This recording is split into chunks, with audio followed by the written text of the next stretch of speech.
Assalamualaikum warahmatullahi wabarakatuh. Innal hamdalillah nahmaduhu wa nasta'inuhu wa nastaghfiruh wa na'udzu billahi min syururi anfusina wa sayyiati a'malina. May yahdihillahu fala mudhillalah wa may yudlil fala hadiyalah. Asyhadu an la ilaha illallah wahdahu la syarikalah wa asyhadu anna Muhammadan abduhu wa rasuluhu la nabiyya ba'dah. Allahumma shalli ala Muhammad wa ala ali Muhammad amma ba'd. Ya ayyuhalladzina amanu taqullaha haqqa tuqatih wa la tamutunna illa wa antum muslimun. Ya ayyuhan nasu taqu rabbakumul ladzi khalaqakum min nafsin wahidah wa khalaqa minha zawjaha wa batha minhuma rijalan katsiran wa nisaa'a. Wattaqullaha alladzi tasaaluna bihi wal arham innallaha kana 'alaikum raqiba. Ya ayyuhalladzina amanu taqullaha wa qulu qawlan sadida yuslih lakum a'malakum wa yaghfir lakum dhunubakum wa may yuti'illaha wa rasulahu faqad faza fawzan 'azima. Bapak-bapak, ibu-ibu yang tergabung dalam majelis taklim silaturrahim, semoga kita semuanya dimuliakan, dicintai, disayangi serta selalu diberikan kesehatan oleh Allah Subhanahu wa taala. Nah, kita bersyukur alhamdulillah dengan umur yang diberikan oleh Allah Subhanahu wa taala kita masih bisa bertemu di tempat ini dengan mengharap ridho Allah Subhanahu wa taala. Salawat serta salam kepada junjungan kita Nabi kita Muhammad sallallahu alaihi wasallam, keluarga, para sahabat, tabi'in dan kepada kita semua yang kita juga selalu memohon kepada Allah semoga kita ini dari sekarang sampai nanti dikembalikan ke hadirat Allah, kita masih menjadi umatnya Rasulullah sallallahu alaihi wasallam. Bapak Ibu yang dimuliakan Allah Subhanahu wa taala, sebelum kita membahas materi ada pesan dari Bapak Oyub ya untuk mendoakan beberapa saudara kita, ustadz kita. Di antaranya pertama Ustadz Umar Mita yang selalu menyokong dan memberikan support kepada kita semua majelis taklim silaturahim. Yang kedua Pak Haji Goni. Satu lagi Bu Dr. Ira sama Pak Tom Suitro. Bu Dr. Ira sama Pak Tom Suitro. Putrinya melahirkan. Ya, yang saya sebut belakangan adalah putrinya melahirkan, sudah melahirkan. Ya, alhamdulillah, ibunya sehat, bayinya selamat. Amin. Dan proses kelahirannya lancar. Semoga putra atau putri yang dilahirkan itu menjadi anak yang soleh dan solehah, ya, yang selalu beribadah kepada Allah, mencontohkan Rasulullah SAW, dan juga menjadi anak yang berbakti kepada kedua orang tuanya, kakek neneknya, dan berguna bagi Islam, ya. Itulah doa kita kepada beliau-beliau semua, semoga Allah kabulkan. Kita masih melanjutkan temanya apa? Istiqomah. Cuma dua orang yang nyaut, yang lain pada lupa ya. Iya, baru makan kue udah lupa. Tapi tadi saya melihat memang fitrahnya manusia itu kalau sudah terpenuhi salah satu kebutuhannya itu diam itu. Nah, ya, salah satu kebutuhan manusia lah makan. Ya, begitu snack datang, oh itu paling senyap itu, ya. Tidak ada suara. Ya, itulah nikmat Allah Subhanahu wa taala buat kita. Ya, tapi kadang-kadang ada orang sudah dapat 300 triliun masih ribut juga. Ya kan? Kita dapat satu kotak kue saja alhamdulillah udah diem. Tapi ada manusia udah dapat sekian ratus triliun masih ribut juga. Maka kata Rasulullah SAW, manusia itu tidak pernah ada kenyangnya, tidak pernah ada cukupnya. Diberikan satu lembah emas, ya, satu lembah sebanyak apa itu? Minta 2 lembah, 2 gunung. Diberikan 2 gunung, minta 3 gunung. Kapan manusia itu puas? Kalau dia sudah masuk ke liang lahat, kemudian dipendam, kemudian ditimbun, sudah dipisahkan dengan segala macam apa yang dia dapat, ya. Nah, jadi bagi kita semua ini tidak perlu banyak apa yang kita miliki, tapi apa yang sudah ada kita syukuri, apa yang sudah ada kita nikmati, itu lebih berkah daripada sedang makan tempe mengharap rendang, rendangnya nggak dapat, tempenya nggak enak, ya. Nah, jadi kita menerima apa adanya, mensyukuri apa yang telah diberikan oleh Allah Subhanahu wa Ta'ala. Baik, saya ingin menyampaikan masih judul istiqomah. Teken kontrak dulu ya, sama aja kayak di video dakwah itu, teken kontrak. Kalau saya ngomong situ diem, kalau situ ngomong ya saya diem. Ya, gimana? Oke, setuju? Ya. Saya ingin menyampaikan apa yang keseharian kita ucapkan dalam setiap sholat kita. Bapak Ibu yang dimuliakan Allah SWT, salah satu rukun dalam sholat itu yang nggak boleh ditinggalkan membaca suratul Fatihah. Dan Bapak Ibu semua pasti bisa menghafal suratul Fatihah, kecuali tidak sholat. Kalau tidak sholat pasti nggak hafal itu. Ya, tapi orang siapapun hamba Allah yang walaupun mungkin sholatnya cuma Jumat doang sama Idul Fitri, Idul Adha, Al-Fatihah pasti hafal. Tapi Bapak Ibu saya yakin bukan hanya Idul Fitri, Idul Adha dan Jumatan. Mudah-mudahan tiap 5 waktu sholat, ya. Dan tiap 5 waktu itu membacakan suratul Fatihah. Ada permohonan kita dalam suratul Fatihah itu, ya, yang sering kita baca, ihdinas siratal mustaqim. Ya Allah, tunjukilah kami ke jalan yang lurus. Ya. Kemudian Allah menjelaskan mana jalan lurus itu, siratal ladzina an'amta alaihim. Jalan yang telah engkau beri nikmat kepada mereka. Mati nih, kenapa nih? Habis. Ya. Jalan yang telah engkau berikan nikmat kepada mereka. Ya, mereka itu siapa? Ya, mereka itu siapa? Makanya Bapak Ibu yang dimuliakan Allah SWT, ini harus dipahami benar-benar supaya nanti jalan lurus itu didapatkan.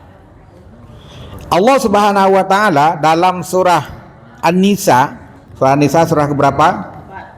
4 ya. Ya, itu ayat 69. Ayat berapa? 69. Ini nanti pertemuan bulan yang akan datang saya tanya, surat An-Nisa ayat berapa? Kalau jawabnya benar, snacknya tambah 1 gitu. Snacknya tambah 1. Kalau jawab yang salah nggak dapat snack. Jadi Allah Subhanahu wa Ta'ala menjawab atau memberitahukan siapa orang-orang yang mendapatkan nikmat. Jadi tunjukilah kami jalan yang lurus, jalan yang kau telah berikan nikmat kepada mereka. Siapa mereka? Allah memberikan jawaban. A'udzubillahi minasyaitonirrajim. Wa may yuti'illaha war rasula faulaika ma'al ladzina an'amallahu 'alaihim minan nabiyyin was-siddiqin wasyuhada was-salihin wa hasuna ulaika. Ah, itu dia. Ya. Itu jawabnya itu. Hubungannya dengan istiqomah, meminta selalu berada jalan yang lurus itu artinya meminta kita supaya istiqomah. Bapak Ibu yang dimuliakan Allah SWT, jadi kalau orang mau berada di jalan yang lurus, maka kata Allah SWT, barang siapa mentaati Allah dan Rasul, yaitu Rasulullah SAW, Nabi kita Muhammad SAW, maka mereka itu akan bersama-sama dengan orang yang diberikan nikmat. Siapa dia? Para nabi, para pencinta kebenaran, orang-orang yang mati syahid dan orang-orang soleh. Mereka itulah teman yang sebaik-baiknya. Bapak Ibu yang dimuliakan Allah SWT, Allah Subhanahu wa taala memberitahu kepada kita, ya, apa dampak daripada orang melaksanakan sholat. Ya, yang pertama, ya, ya ayyuhalladzina amanu ista'inu bis sabri was shalah innallaha ma'as sabirin. Jadi kalau sabar dan salat itu sebagai penolongmu, Allah bersama orang-orang yang sabar. Ini satu. Yang kedua, Allah jelaskan dalam surah Toha ayat yang ke-14. Innani anallah la ilaha illa ana fa'budni wa aqimis salata lidzikri. Saya ini adalah Allah. Tidak ada Tuhan selain saya, sembahlah saya, maka laksanakanlah salat untuk mengingatku. Jadi yang kedua, salat itu sebagai sarana mengingat Allah Subhanahu wa taala. Nah, jadi artinya ada perbuatan, ada niat, ada sarana untuk mengingat Allah Subhanahu wa taala. Yang ketiga, innas salata tanha 'anil fahsya'i wal munkar. Ya, sesungguhnya salat itu, ya, mencegah pelakunya atau musallin itu, ya, terhindar dari perbuatan keji dan mungkar. Nah, Bapak Ibu Allah SWT, saya bertanya, ya, bertanya bukan kepada orang lain, bertanya kepada kita semua. Saya tanya, apakah Bapak Ibu sudah merasakan apa yang menjadi tujuan sholat, minimal 3 tadi? Yang merasakan. Ya. Sudahkah jadi sholat itu sebagai sarana untuk yang memohon pertolongan kepada Allah SWT dan sahabat? Sudahkah dia menjadi sarana untuk mengingat Allah SWT? Atau yang terakhir, sudahkah sholat itu mencegah kita semua dari perbuatan keji dan mungkar? Nah, di sinilah Allah Subhanahu wa taala nanti menunjuk jalan. Pertama, jalan ini jalan lurus yang perlu ditempuh dengan cara yang istiqomah. Tadi kata Allah Subhanahu wa taala, pertama, kalau kita kepingin jalan lurus dan kemudian wajib istiqomah, ya, maka kata Allah Subhanahu wa taala, kita jadikan, ya, nabi itu sebagai orang yang telah diberikan nikmat oleh Allah Subhanahu wa taala, dan itu akan menimbulkan istiqomah. Sekarang nabi dan rasul, ya, khususnya nabi kita Muhammad SAW udah wafat. Sedangkan Allah Subhanahu wa taala sampai hari ini menyuruh kita untuk mengikuti, mentaati Rasulullah SAW. Pertanyaannya, bagaimana caranya? Bagaimana caranya? Rasulullah sudah wafat. Ya, di zamannya Rasulullah kalau ada orang yang bingung, orang yang galau, orang yang perlu dinasehati, orang yang ingin bertanya, datang kepada Rasulullah. Ya, Bapak Ibu yang dimuliakan Allah Subhanahu wa taala, sekarang Rasul sudah wafat. Mau datang kemana? Halo? Ngantuk apa tidur? Nah, jadi inilah yang menjadi pegangan kita, yang menjadi tuntunan kita, yang menjadi dasar pegangan kita itu, supaya kita berada di jalan yang istiqomah dan di jalan yang menjadikan kita di jalan yang lurus, agar setelah sholat kita nanti, ya, bukan sholat habis sholat ya sudah salat, ya, ya, tapi bagaimana seseorang itu melaksanakan sholat itu bukan hanya mengerjakan rukunnya saja, bukan hanya melaksanakan rakaat demi rakaat, bukan, tapi yang diharapkan itu adalah seseorang itu, ya, dia harus berpegang kepada Al-Quran dan Sunnah.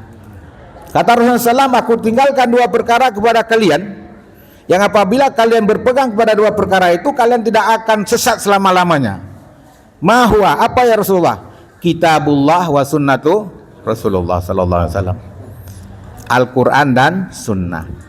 Yakinlah, semampu-mampu kita, sekuat tenaga kita, Apa aja potensi ada pada diri kita, kita berpegang kepada Quran Sunnah, insya Allah seseorang yang sholat itu akan benar sholatnya dan benar juga kehidupannya. Ya. Nah, kemudian memerlukan keistiqomahan. Bapak Ibu dari mana tahu hadis? Dari mana tahu ayat? Dari mana tahu hadis? Dari mana? Ya. Dari mana tahu cara sholat? Dari mana tahu cara saum? Dari mana tahu cara-cara yang lain dalam ibadah? Dari mana? Ya tentunya dasar yang tertulis adalah dalam Quran dan Sunnah atau hadis. Sekarang pertanyaan lagi untuk komunitas bapak-bapak, ya mau lihat di mana? Nah, yang bisa lihat, yang kagak. Nah, ada suaranya? Hebat. Iya, emang khusus ya. Saya yang ketinggalan zaman ini. Jadi Bapak Ibu melakukan sholat, inilah pentingnya kita menghadiri majelis Majelis ilmu itu Bapak Ibu tidak harus lihat saya. Kalau saya tanya sekarang, saya ini wajah saya seperti apa? Tahu nggak? Ya kalau yang yang remang-remang sih tahu. Ya. Tapi yang penting bukan itu, bukan perkara Bapak Ibu ngelihat saya hidungnya pesek, apa namanya rambutnya keriting, orangnya antara hitam sama coklat gitu ya kan, nggak perlu itu. Yang penting bagaimana supaya Bapak Ibu datang ke sini menjadi mustami'. Apa itu mustami'? Pendengar yang setia, pendengar yang selalu mendengar. Ya makanya ya kalau anak SD di depan gurunya, begitu guru nulis dia bilang kalau ribut, lihat sini, anak-anak pada lihat. Kalau saya sekarang judulnya bukan apa, dengar, diem. Ya, jangan suruh lihat sini, ngapain lihat. Nah, jadi inilah yang penting, bagaimana seseorang itu mencari ilmu yang berkenaan dengan perintah, larangan, halal, haram, bagaimana cara beribadah yang benar, maka mendatangi majelis ilmu. Atau mungkin bisa saja dengar ceramah dari HP, atau bisa saja dengar ceramah dari televisi. Yang jelas rutinkanlah, biasakanlah supaya kita berada di jalan yang lurus. Maka jadikan Al-Quran dan As-Sunnah sebagai pegangan. Insya Allah Al-Quran dan Sunnah itu akan menuntun kita ke jalan yang benar, jalan yang jalan yang diridhoi oleh Allah SWT.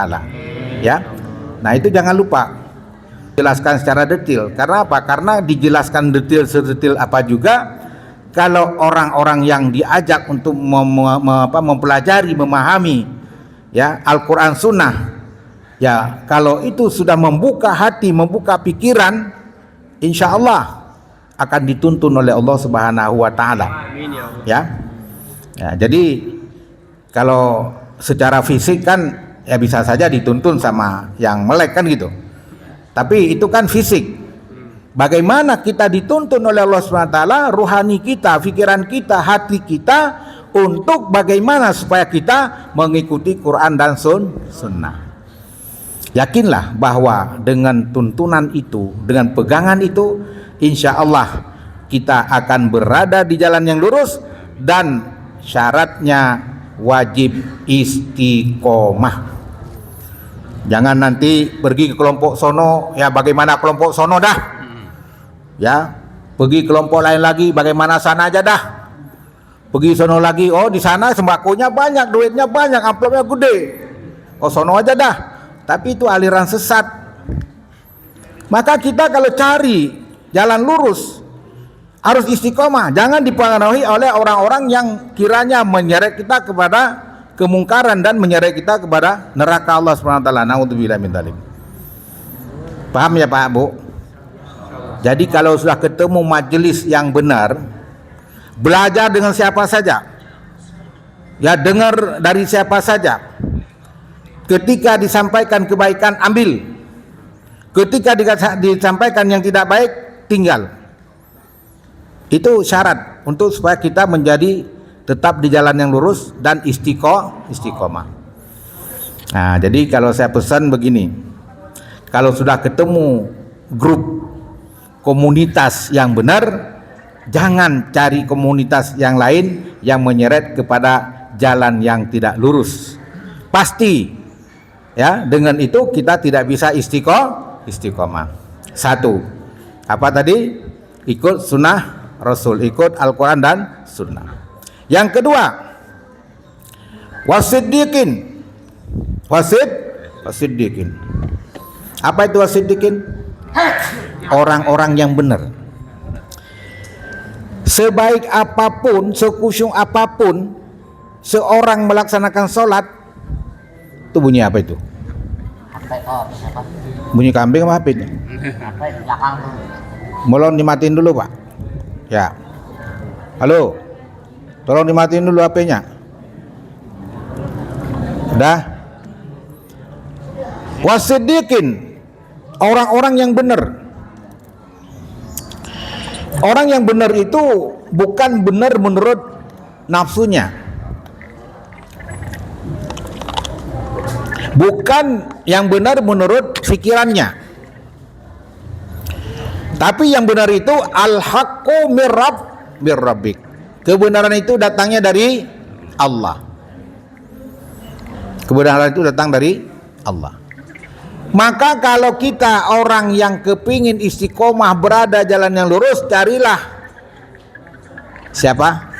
Orang-orang yang benar.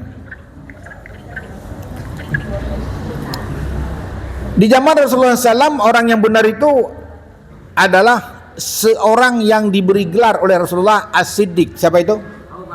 Abu Bakar.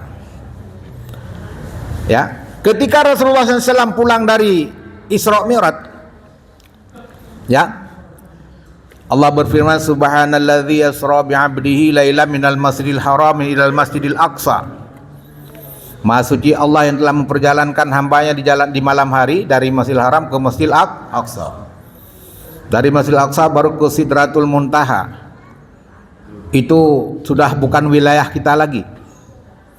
Ya. Nah, tapi perjalanan Rasulullah SAW singkat. Ya. Allah punya kuasa untuk membuat yang jauh itu jadi dekat, yang lama itu jadi sebentar. Itu kalau Allah mau. Itulah yang dilakukan oleh Allah SWT terhadap Rasulullah SAW yang menemani cuma Jibril. Ya, itu dalam sejarah dikatakan berangkatnya setelah Isya, kembalinya sebelum subuh. Berapa jam kira-kira? Ya, kira-kira 8 keberangkatnya, kira-kira begitu ya. 8, 9, 10, 11, 12, 1, 2, 3, 4. Kira-kira 9 jam. 9 jam itu sudah bolak-balik. Ya, dari Masjidil Haram ke Masjidil Aqsa terus ke Sidratul Muntaha yang padat sampai hari ini nggak ada manusia yang sampai ke sana. Dan jaraknya nggak bisa dihitung. Ya, lamanya kalau ditempuh dengan yang biasa, oh kakak, hari ini aja mungkin semenjak jadi dunia ini dia berangkat ke sono belum kiamat, udah kiamat belum nyampe juga itu. Karena ini memang alam lain.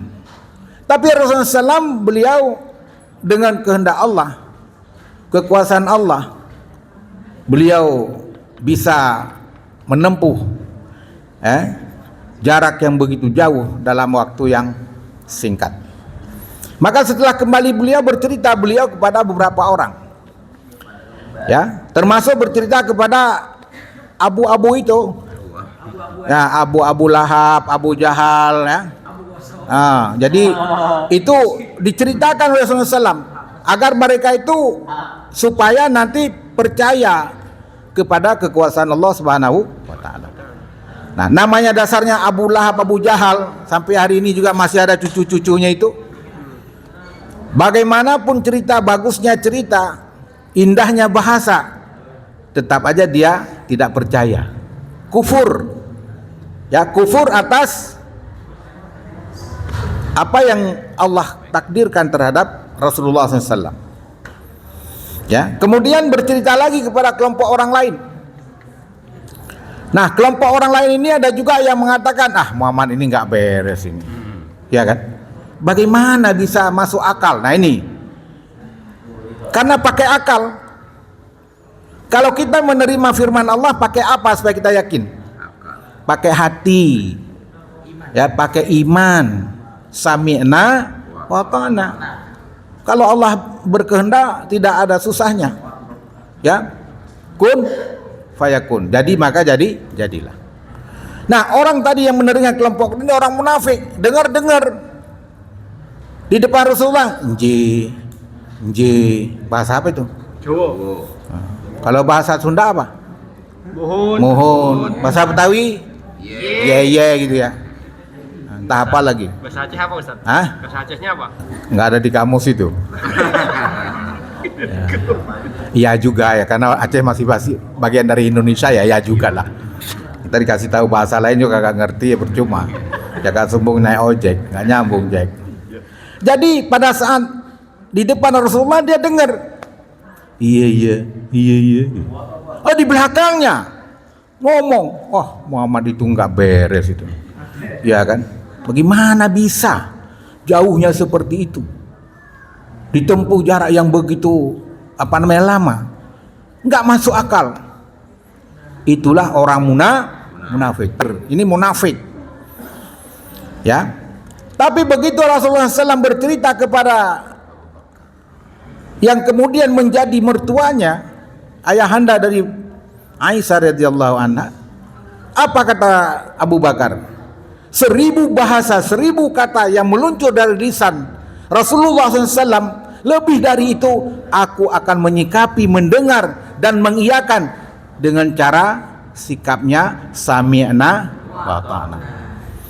Bapak-bapak, ibu-ibu, kalau mau kita di jalan yang lurus dan bisa istiqomah untuk berada di jalan yang baik, jangan bergaul dengan orang kafir, jangan bergaul dengan orang musyrik, jangan bergaul dengan orang munafik. Ini orang nggak beres, pasti menyeret kita ke pekerjaan yang tidak akan mendapat ridha Allah SWT. Tapi carilah komunitas ataupun teman yang benar. Benarnya itu bukan benar menurut hawa nafsunya, akan tetapi benarnya itu membenarkan apa yang datang dari Allah dan apa yang datang dari Roh. Nah, itu yang benar. Maka pasti dijamin, insya Allah akan berada di jalan yang lurus, kemudian selalu berusaha istiqomah, tidak keluar dari komunitas yang tidak bergabung dengan komunitas yang tidak baik. Nah, ini perlu, ya. Makanya Bapak Ibu yang Allah SWT, carilah lingkungan, carilah komunitas, carilah teman yang benar, bukan benar menurut logika atau otak atau hawa nafsu, tapi benar menurut Allah dan Rasul. Karena tadi saya sampaikan, al-haqqu mir rabbik, kebenaran itu dari Allah. Kalau sudah dari Allah tidak boleh diprotes lagi, tidak boleh dikoreksi lagi. Ya jangan bilang, oh ini nggak benar, ini nggak benar, ini kan mengganggu stabilitas gitu ya. Ini kan menghalangi program A, B, C, D. Nggak ada. Kalau sudah dari Allah, tidak ada yang lebih benar daripada itu. Maka Allah katakan, ya al-haqqu mir rabbik, kebenaran itu datangnya dari Allah Subhanahu wa ta'ala. Ini yang kedua. Jadi kepingin berada jalan yang lurus, ya maka harus berada di lingkungan orang benar dan istiqomah ada di situ. Yang ketiga, wasyuhada, orang-orang yang mati syahid. Ya, orang yang mati syahid ini adalah orang-orang yang karena dia memperjuangkan Islam, ya, memperjuangkan bagaimana kalimah la ilaha illallah itu, ya, tetap tegak di atas bumi ini, walaupun dia harus berperang, Ya, walaupun harus berperang. Tapi saya sampaikan kepada Bapak Ibu semua, kita tidak boleh berperang kalau belum disuruh oleh Allah SWT. Kapan kita disuruh berperang? Pertama, apabila orang lain memerangi kita. Yang kedua, dia ingin menghancurkan agama kita. Yang ketiga, dia ingin mengusir kita dari negeri kita atau tempat tinggal kita. Yang keempat, dia ingin membunuh keluarga kita.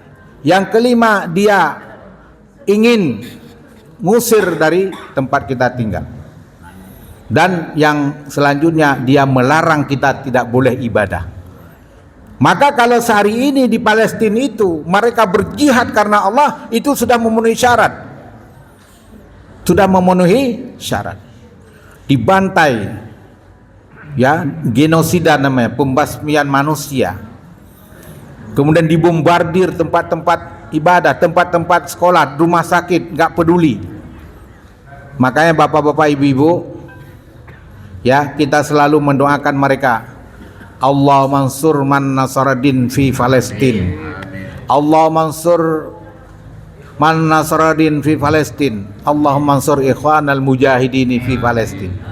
Yang hari ini saya setiap hari itu menerima dari grup teman-teman Dewan Dakwah itu yang up to date. Orang Gaza mengungsi, mencari tempat perlindungan, tempat pengungsian itu dibombardir. Orang Gaza mencari tempat perlindungan di sekolah, sekolah dibombardir. Orang yang sudah sakit, yang kakinya tinggal satu, kepalanya sudah hancur tapi dia masih ada nyawa, dia dibawa ke rumah sakit dihabisi. Laknatullah Israel itu. Ya. Nah, jadi orang-orang yang mempertahankan diri, kemudian membela agama, membela diri, membela harta, membela tanah Palestina, dan tanah Palestina itu bukan hanya milik orang Palestina. Tanah Palestina itu adalah milik umat Islam sedunia. Kenapa? Karena dia merupakan tanah suci. Kata Rasulullah SAW, apabila seseorang sholat di Masjidil Haram, dia dapat 100.000 pahala dalam satu waktu. Apabila dia sholat di Masjid Nabawi, dia mendapatkan 1.000 pahala, 1.000 kali lipat. Apabila dia sholat di Masjidil Aqsa atau Baitul Maqdis, dia akan mendapatkan 500 pahala. Jadi 3 tanah suci ini adalah sudah merupakan bukan hanya milik orang Palestina, bukan milik orang Arab, tapi semualah milik orang Islam. Maka ketika mereka disuruh pindah, nggak mau. Kenapa? Kalau orang pindah menghindari Palestina, dia menghindari surga. Betul? Karena di sanalah mereka bisa memperjuangkan dan yakin siapa yang syahid itu adalah masuk surga. Bapak Ibu yang Allah SWT, mau ke Palestina nggak? Mau? Mau ngapain sono? Iya. Orang Palestina pernah ditanya, boleh nggak kita Indonesia ke sana? Jangan Pak, katanya. Kenapa? Karena yang memperjuangkan Palestina hari ini itu dulu umur 5 tahun sudah didoktrin perjuangan. Lah kalau kita ucuk-ucuk sampai sono ngelihat bom itu di atas kepala udah ciut duluan. Tapi kalau mereka sudah ditanam sejak kecil, ya, apa namanya motonya?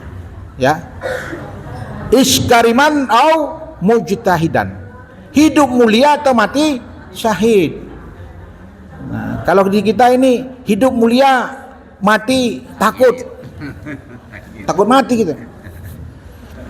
Bapak Ibu selanjutnya, tadi saya sampaikan lagi arti berjuang, arti namanya apa itu syahid tadi. Ya, berarti itu bukan maknanya cuma perang. Ya. Jadi orang-orang yang mati syahid, para syuhada itu adalah orang-orang yang memang yang seperti tadi. Tapi yang namanya syahid itu juga adalah seseorang yang berjuang di jalan Allah Subhanahu wa taala, fi sabilillah.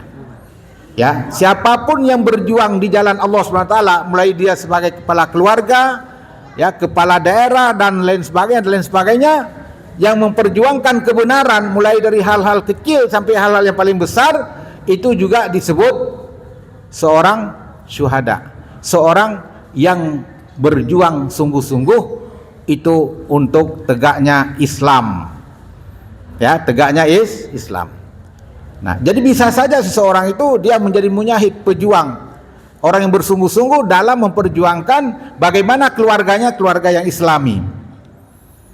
Allah menyampaikan kepada kita, ya ayyuhalladzina amanu qu anfusakum, hai orang-orang yang peliharalah dirimu dan keluargamu dari api neraka. Maka kita harus berjuang di rumah supaya keluarga kita dan kita jangan sampai menyentuh api neraka. Pertama apa? Masalah ibadah. Bapak ibu di rumah ada anak, suruh salat, belum mau, ya nggak apa-apa, sabar. Suruh lagi, jangan bilang begini, capek gua, nah, nggak boleh, nggak boleh. Nyuruh tetap nyuruh. Kenapa? Nanti di hadapan Allah kita diminta oleh Allah Subhanahu Wa Taala.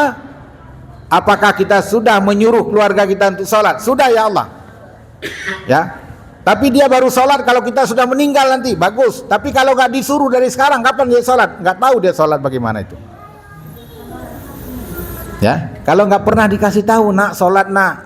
Nggak tahu pak cara sholat, belajar bagaimana cara wudu, ya, dan seterusnya dan seterusnya.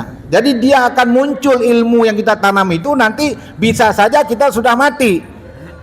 Tapi kalau nggak ditanam, kapan tumbuh? Ya nggak tumbuh-tumbuh. Makanya dari itu kita sebagai orang yang ya berjuang di jalan Allah, walaupun itu urusan kecil, itu sampaikan kepada anak-anak kita ini, terutama masalah-masalah yang menjadi kewajiban. Ya, jangan diem. Ya, maka kata Rasulullah SAW, umur 7 tahun disuruh ajarin sholat, umur 10 tahun nggak mau sholat disuruh pukul. Bukan pukul babak belur, pukul mendidik. Mungkin ambil apa namanya sapu, ya kan, sabet itu punggungnya, sholat. Nah, jadi ada semacam peringatan gitu. Ya. Nah, jadi karena memang itu adalah perintah. Ya. Jadi berjihad itu walaupun urusan kecil. Nah, nanti orang perannya lebih tinggi lagi jihadnya. Yang tujuannya adalah untuk menegakkan kalimah la ilaha illallah dalam berbagai macam urusan, apakah politik, ekonomi, sosial, budaya, hukum, semua diharapkan bagaimana itu tegak secara Islam. Ya, jadi jangan sampai ada orang yang judi online dibiarin. Nah, sekarang ditangkap-tangkepin nih. Ya, ada lagi pinjol. Ada yang terlibat pinjol di sini? Nggak ada. Alhamdulillah, jangan. Ya kan, jangan. Nanti begitu nggak bisa bayar, diambil apa? Ya, kursi. Nggak bisa diambil TV, nggak bisa lagi diambil lemari, nggak bisa lagi sertifikat rumah diboyong itu. Bapak tinggal di rumah tapi sertifikatnya udah dibawa lari orang karena nggak bayar-bayar pinjol. Jangan. Sesusah-susahnya kita jangan berutang deh. Apalagi utang yang ada kelebihannya, riba, dosa. Ya. Itu bank yang buka jam 5 pagi itu bank itu tuh. Ya. Nah, jadi di sini kita harus ada perjuangan dalam hidup. Untuk apa? Supaya kita ini berada di jalan yang lurus. Kalau semua kita oke aja, ya kita tidak akan bisa jalan yang lurus. Tapi jalan yang lurus itu harus satu, diperjuangkan secara baik-baik, diperjuangkan secara ridho Allah SWT. Kemudian dia tegak Islam itu walaupun kita hanya baru urusan-urusan yang kecil-kecil, ya. Ya karena memang itu diperintahkan oleh Allah SWT. Kalau tidak ada orang yang berjihad di jalan Allah, agama ini akan punah. Jangan mimpi kalau sekarang bapak-bapak ini bisa taklim. Pertanyaannya apakah 30, 40, 50 tahun yang akan datang apakah ada macam-macam ini? Mudah-mudahan ada. Karena ada perjuangan dari sekarang supaya Islam itu tegak. Loh kalau didiam aja, ya Sudah ada contoh, Spanyol itu 700.000 tahun Islam di Spanyol. Akhirnya apa yang terjadi? Spanyol dari alam dari suasana Islami menjadi suasana kafir. Orang hanya bisa mengenang itu dulu masjid, sekarang jadi apa? Ya, itu. Nah, jadi ini perlu supaya apa? Supaya selamanya berada di jalan yang lurus kita dan anak-anak kita, dan ini diperjuangkan secara istiqomah, artinya terus menerus, jangan bosan, jangan diem. Yang ketiga, yang keempat, supaya kita menjadi orang yang berada di jalan lurus, wassolihin, ya, bergaul dengan orang soleh. Rasulullah sampaikan kalau kita bergaul dengan orang soleh, bagaikan kita bergaul dengan penjual minyak wangi. Kita nggak dapat untung apa-apa dari penjual minyak wangi, tapi kita wangi. Sebaliknya kalau orang bergaul dengan orang toleh, preman, ya, orang nakal, orang yang suka kepada kemungkaran, maka kata Rasulullah SAW, seperti orang bergaul dengan tukang patri. Ya, kita tidak dapat untung apa-apa dari tukang patri, tukang las itu, tapi pakaian kita sudah bolong-bolong. Maka dari itu bergaul dengan orang soleh itu artinya apa? Supaya kita ini segala tindakan perbuatan ketika ingin berbuat yang salah, ada orang soleh yang menegur, mengingatkan, tawasau bil haq, tawasau bisa. Maka dengan demikian kita kecenderungan untuk berada di jalan yang bengkok insya Allah kecil, tapi kita selalu berada di jalan yang lurus karena pergaulannya dengan orang soleh, bukan dengan orang toleh. Soleh itu baik, toleh itu nakal, ya. Nah, ada satu pepatah, hadiah yang paling besar antara seorang muslim dengan muslim yang lain adalah ketika seseorang mengingatkan saudaranya untuk tidak berbuat kemungkaran. Itu hadiah terbesar itu.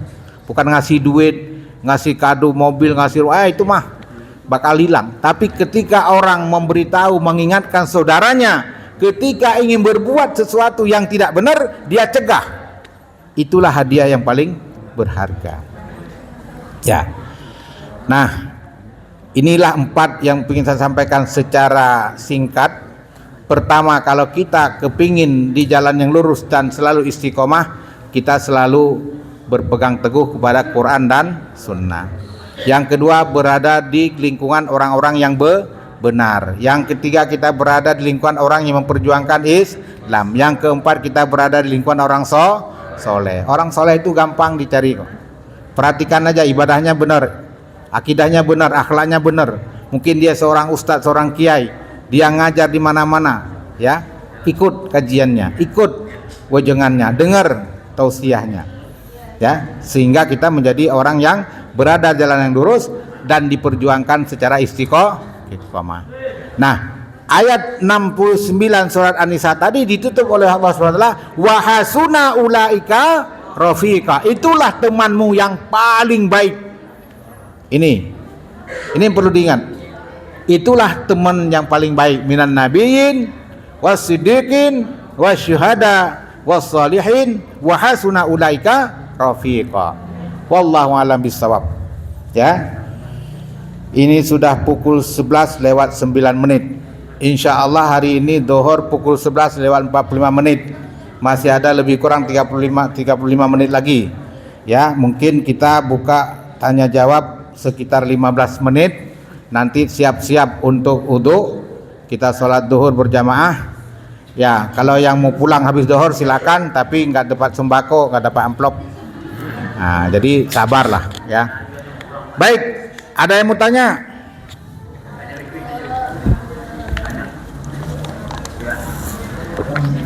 Atau yang saya sampaikan belum jelas? Assalamualaikum warahmatullahi wabarakatuh. Suaranya gede dikit. Izin bertanya Pak, tentang jagalah dirimu dan keluarga ama itu dibebankan ke ayahnya aja apa sama ibunya juga itu? Dah. Ya, masih. Usah banyak-banyak.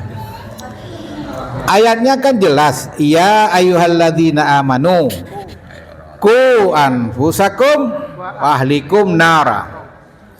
Nah, ini ayatnya dipanggil orang-orang yang beriman, baik laki-laki maupun perempuan, baik bapak-bapak di rumah maupun ibu-ibu. Ya, semua ini diingatkan oleh Allah SWT. Bukan dibebankan hanya kepada bapaknya saja. Bapaknya ada kewajiban ya untuk keluarganya, ibunya juga punya kewajiban.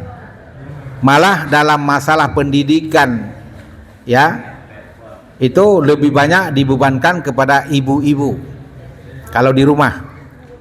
Ya karena bapak-bapak punya tanggung jawab lain. Kalau orang bekerja itu jam 8 berangkat, jam 5 baru pulang. Yang tinggal di rumah ibu-ibu itu 24 jam. Nah, 24 jam itu diantara pekerjaan ibu-ibu dan siapa saya ada di rumah itu untuk mendidik anak-anaknya. Ya. Nah, jadi ini tugas semua kita.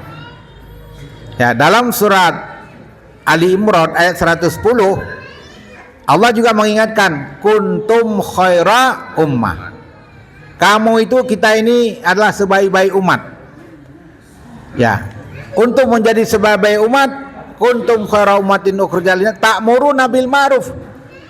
Ya, menyuruh kepada yang baik, wa tanhauna 'anil munkar, mencegah kepada kemungkaran, wa tu'minuna billah, menyuruh beriman kepada Allah Subhanahu wa taala. Nah, jadi yang berkaitan dengan tadi, orang bisa masuk neraka karena mengerjakan yang mungkar. Maka tugas kita kepada keluarga, pada siapapun juga, bapak ibu semua, adalah untuk supaya berbuat baik dan tercegah dari perbuatan keji dan mungkar. Ya, itu harus dibawa keluar dulu biar adem, Bu. Nah, atau bukan tugasnya Ustadz doang. Oh, itu mah tugas Pak Asmi itu.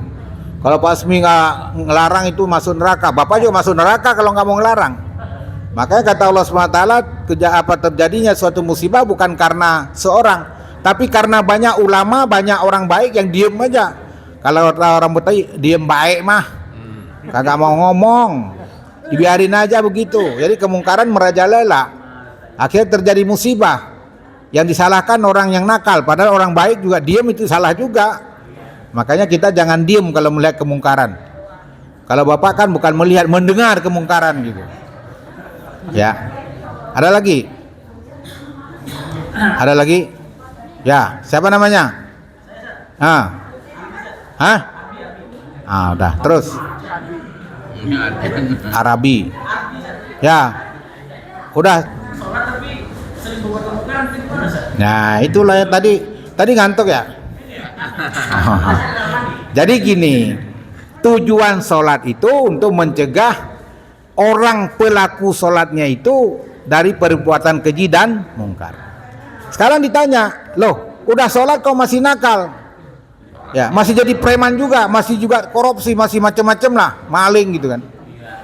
Nah, berarti dia itu tidak tahu apa yang dia baca, tidak ngerti, ya kan? Lah kalau misalnya kita suratul Fatihah aja kita baca, alhamdulillahirabbil alamin arrahmanir rahim maliki yaumiddin iyyaka na'budu wa iyyaka nasta'in ihdinas siratal mustaqim siratal ladzina an'amta 'alaihim ghairil maghdubi 'alaihim waladdallin.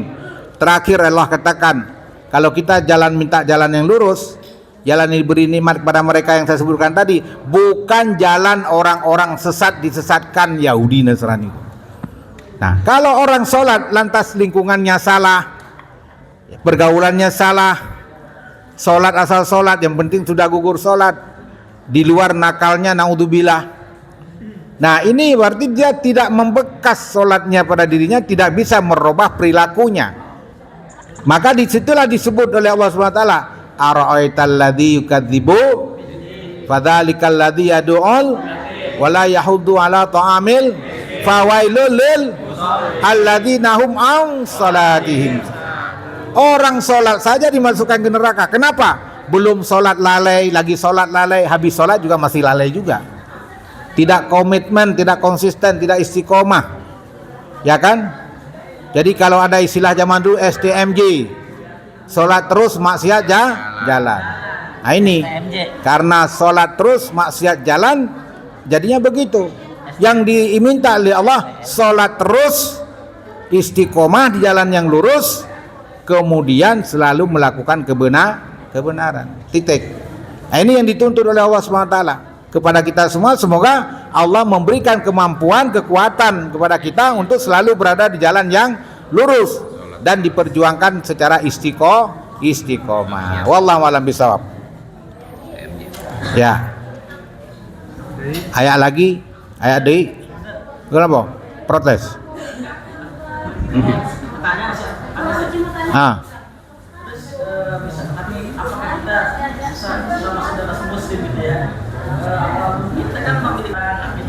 Ya.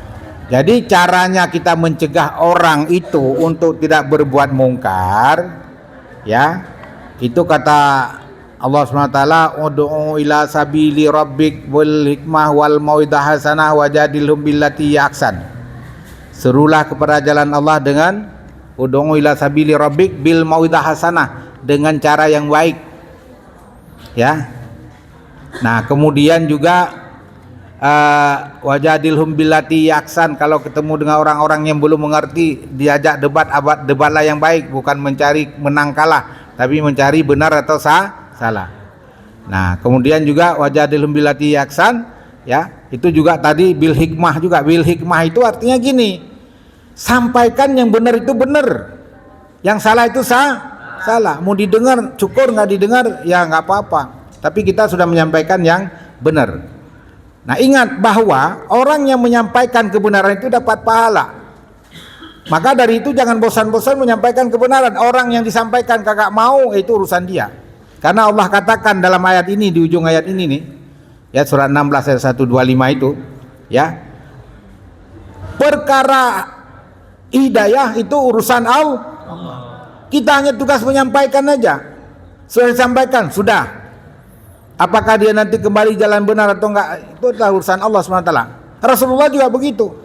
Rasulullah itu menyampaikan kepada siapa saja, termasuk pamannya, ya kan, sampai sedih Rasulullah SAW, pamannya itu mati tidak Islam. Karena urusan hidayah itu bukan urusan Rasulullah, urusan Allah SWT. May yahdillah fala mudil wa may yudlil falaha. Barang siapa yang diberikan hidayah itu tidak ada yang bisa menghalangi. Barang siapa yang disesatkan juga nggak bisa menghalangi.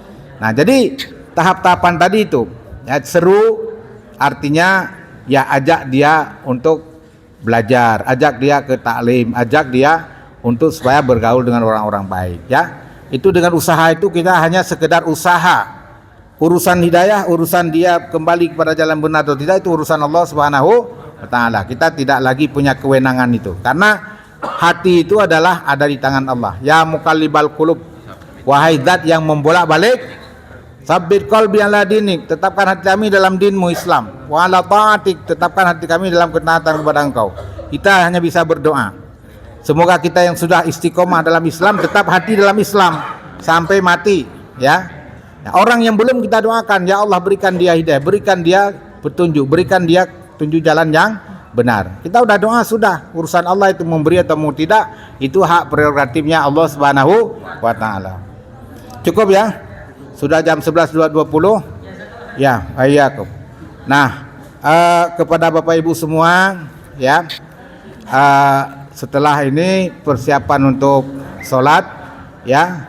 Semoga apa yang saya sampaikan ini, mudah-mudahan harapan saya begini. Saya sangat mengharapkan Bapak Ibu mengamalkan semaksimal mungkin, sekuat tenaga apa yang saya sampaikan. Karena yang saya harapkan dari Bapak Ibu dan saya harapkan dari Allah SWT, saya juga mendapatkan pahala dari apa yang Bapak Ibu amalkan. Itu saja, ya.